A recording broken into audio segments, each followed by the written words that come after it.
नमस्ते, प्रणाम दोस्तों, स्वागत है आपके अपने चैनल भोजपुरी अखर में। तो दोस्तों, जैसा कि मैंने अपनी पिछली वीडियो में बताया था कि खेसारी भैया का एक बहुत ही ज़बरदस्त गाना रहा है, जिस गाने का नाम है जून में। जी हाँ दोस्तों, तो दोस्तों इस गाने का रिलीज़ डेट आ गया है कि यह गाना कब रिलीज़ होगा। तो दोस्तों, वीडियो को लास्ट तक ज़रूर देखें और जो भी भाई हमारे चैनल को सब्सक्राइब नहीं किए हैं, तो भाई आप लोग से रिक्वेस्ट है कि चैनल को सब्सक्राइब करना ना भूलें। तो चलिए दोस्तों, वीडियो को शुरू करते हैं।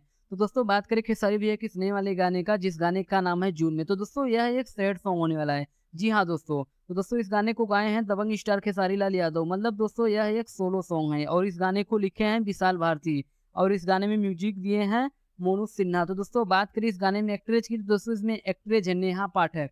तो दोस्तों अब बात करते हैं इस गाने की रिलीज डेट की। तो दोस्तों इस गाने को रिलीज किया जाएगा कल। जी हाँ दोस्तों, इस गाने को कल टी सीरीज चैनल से रिलीज किया जाएगा। टाइम अभी नहीं दिया गया है, लेकिन दोस्तों इतना तय है कि कल यह 6 से 7 बजे के बीच में कल इस गाने को रिलीज कर दिया जाएगा। तो दोस्तों इस वीडियो में बस इतना ही, फिर मिलते हैं एक नए वीडियो में। तब तक के लिए धन्यवाद दोस्तों।